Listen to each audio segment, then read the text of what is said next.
Hello guys, good evening. Welcome back to Margdarshan. So guys, मैं Jayshankar, research scholar at IIT Madras, आप सभी लोगों के लिए फिर से एक और बेहतरीन job update and important notification लेकर आ गया हूँ।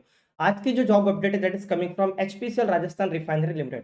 गाइस, ये जो एचआरआरएल है, ये जॉइंट वेंचर है of HPCL and government of Rajasthan का। तो गाइस, आज की जो वीडियो है इसमें हम लोग डिस्कस करेंगे कि कितनी वैकेंसी आई है, इसका एग्जाम कब होगा, एग्जाम फॉर्म फिलिंग कैसा है, सिलेक्शन प्रोसीजर कैसे होगा, क्या इन्वॉल्वमेंट्स मिलेंगे आपको, एंड इसकी तैयारी कैसे करना है, टेस्ट सीरीज कहाँ से लगाना है, इसके बारे में हम लोग अच्छे से पता करेंगे, डिस्कस करेंगे। तो गाइस, आज एचपीसीएल आप जैसे देख सकते हैं कि it is a joint venture between HPCL and government of Rajasthan.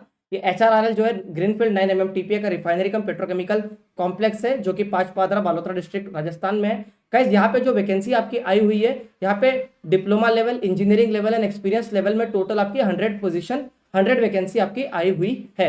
अब गाइस, हम लोग बात करते हैं सबसे पहले डिप्लोमा लेवल पे। तो गाइस, डिप्लोमा लेवल जो कि आपका E0 लेवल, जहां पे आपका पे स्केल मिलने वाला है आप लोग को 30,000 से लेकर 1,20,000 का आपका पे स्केल रहने वाला है। वैकेंसी की बात कर, टोटल 37 वैकेंसीज आपकी आई है junior executive fire and safety में, 4 वैकेंसीज आपकी आई है जूनियर एग्जीक्यूटिव मैकेनिकल में। तो ये है मैकेनिकल इंजीनियरिंग डिप्लोमा वाले। ओके, अब दूसरी जो पोजीशन आई है that is came in the engineering category. Engineering में आप देख सकते हैं E1 ग्रेड जो होता है, E1 ग्रेड में आपकी कैटेगरी आई है। यहाँ पे guys chemical engineer, assistant engineering chemical process designing में टोटल 12 वैकेंसीज आपकी आई है। असिस्टेंट अकाउंट ऑफिसर में टोटल 2 वैकेंसीज आपकी आई है, जहां पे आपका पे स्केल होने वाला है 40,000 से लेके 1,40,000, विच इज 7th ग्रेड 7 पे स्केल होता है।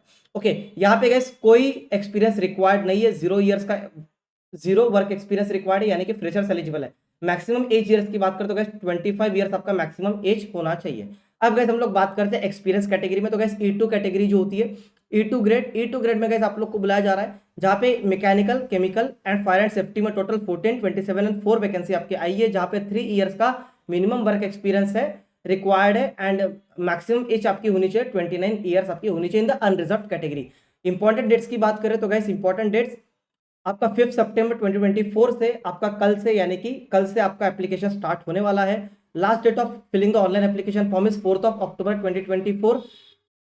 तो अब जो भी डेट्स है गाइस, जैसे कि आपके मैक्सिमम एज होगी, एज रिलैक्सेशन आपका कैलकुलेट होगा 26 अगस्त 2024 से। अगर आप लोग गाइस इस डेट के पहले अगर 25 साल के नहीं हुए हो तो आप लोग जरूर फॉर्म फिल कर सकते हैं, अगर इस जरूर फॉर्म फिल कर सकते हो।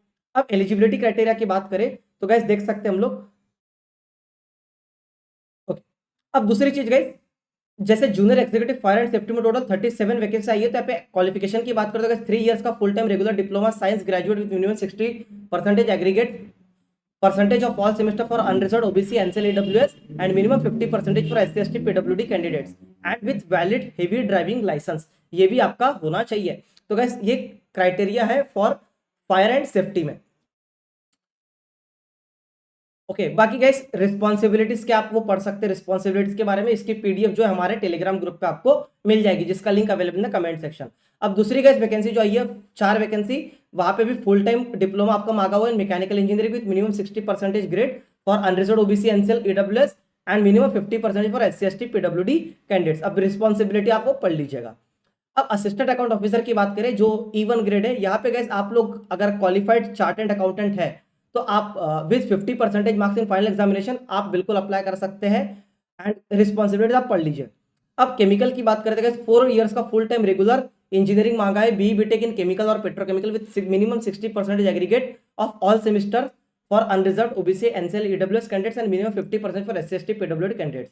ओके, बाकी गाइस क्या रिस्पॉन्सिबिलिटीज रहेगी इसके बारे में आप लोग पढ़ सकते हैं। अब E2 ग्रेड में जो एक्सपीरियंस कैटेगरी है इसके बारे में डिस्कस नहीं करूंगा। आगे चलते गए सिलेक्शन प्रोसीजर की ओर एंड एनरोलमेंट्स की ओर।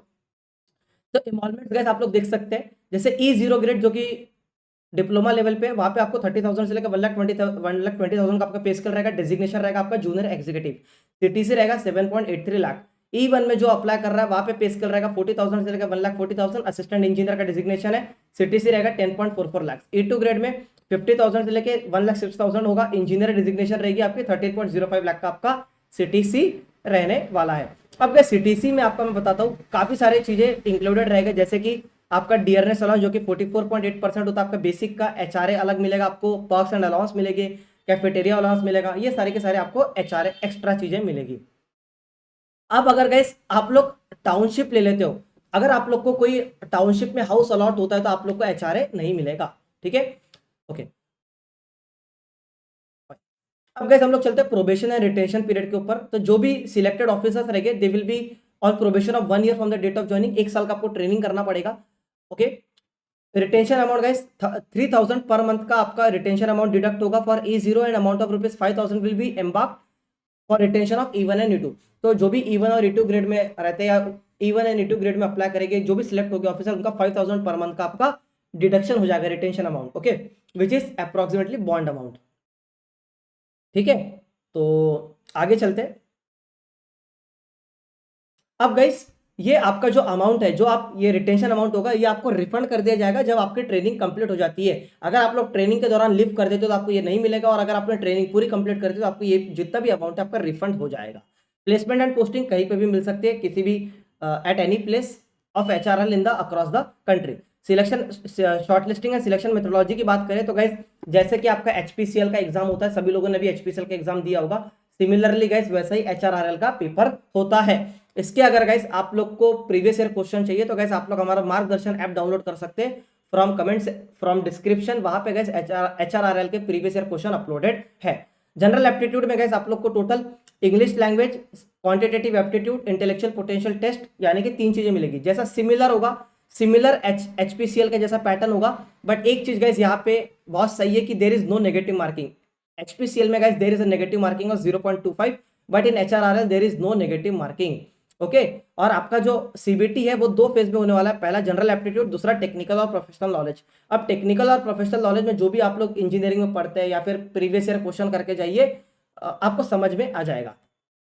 तो पहला सेक्शन होगा जनरल एप्टीट्यूड का, दूसरा होगा टेक्निकल और प्रोफेशनल नॉलेज का। ठीक है गाइस, ये मिनिमम क्राइटेरिया गिवन है, ये E0 का है, ये E1 एंड E2 का मिनिमम क्वालिफाइंग क्राइटेरिया है। तो मिनिमम क्वालिफाइंग क्राइटेरिया की बात करें तो 40% रिक्वायर्ड है for unreserved and EWS, 33.33 for SC ST PWD OBC NCL for group discussion, जो कि एलिमिनेशन राउंड होगा। ओके, ठीक है। तो मैं E1 की बात करता हूं। तो जैसे कि आप लोग जानते हैं कि HPCL में भी इंटरव्यू में एलिमिनेशन होता है। तो E1 में जो एलिमिनेशन होगा गाइस, पहले CBT की बात करो तो CBT में आपका 50% क्वालिफाइंग मार्क्स आना चाहिए for all the categories, and similarly बोला गया है 60% for unreserved EWS and 54% for SC ST OBC NCL PWD candidates का ये होना चाहिए in the non technical part, in the non technical overall qualifying marks है ये, and 50% the technical. Group discussion में 40% आपके आने चाहिए for unreserved EWS, SC ST PWD के लिए 33.33% आपका आना चाहिए ग्रुप डिस्कशन में। ये भी एलिमिनेशन राउंड है। उसके बाद पर्सनल इंटरव्यूज में भी same 40% for unreserved EWS and 33.33% for SC ST PWD OBC NCL, ये आना चाहिए। ये भी एलिमिनेशन राउंड है। तो सिमिलर प्रोसेस है as of HPCL only. Okay, सभी लोग का सिमिलर है, HPCL के बिल्कुल सेम टू सेम है। ओके, अब आगे चल। अब गाइस अगर हम लोग एप्लीकेशन प्रोसेस की बात करें तो गाइस कल से यानी कि सुबह 9 बजे से आपका एप्लीकेशन प्रोसेस स्टार्ट हो जाएगा 5 सितंबर, जो कि 4 अक्टूबर तक के रहेगा। आपको अप्लाई करना है ऑनलाइन HRRL.in पे, करियर्स करंट ओपनिंग्स में जाकर आप लोग अप्लाई कर सकते हैं। Basic details, email ID, mobile number आपके पास होना चाहिए, एंड काफ़ी सारे जो भी डॉक्यूमेंट्स आप लोग पढ़ लीजिएगा, आपको मिल जाएगा। पेमेंट गाइस, पेमेंट की बात करें तो अनरिजर्व्ड OBC एनसीएल के लिए टोटल 1180 रुपीज़ का आपका नॉन रिफंडेबल अमाउंट का एप्लीकेशन फॉर्म है। उसके बाद SC ST PWD categories are exempted from payment of application fee, आपको कोई पेमेंट भरने की जरूरत नहीं है। ठीक है गाइस, तो बहुत ही बढ़िया अपॉर्चुनिटी आई हुई है। आप लोग गाइस इसकी तैयारी कर सकते हैं मार्गदर्शन के साथ में। आप लोग ग्रुप ज्वाइन कर लीजिए गाइस। इसकी टेस्ट सीरीज जो है मार्गदर्शन आप लोग के लिए जल्द ही लॉन्च कर देगी। जल्दी आप लोग के लिए टेस्ट सीरीज HPCL HRRL की लॉन्च हो जाएगी आज या कल में। ठीक है, तो guys all the best for this recruitment, and बढ़िया से करके आइए। Thank you guys, have a nice day.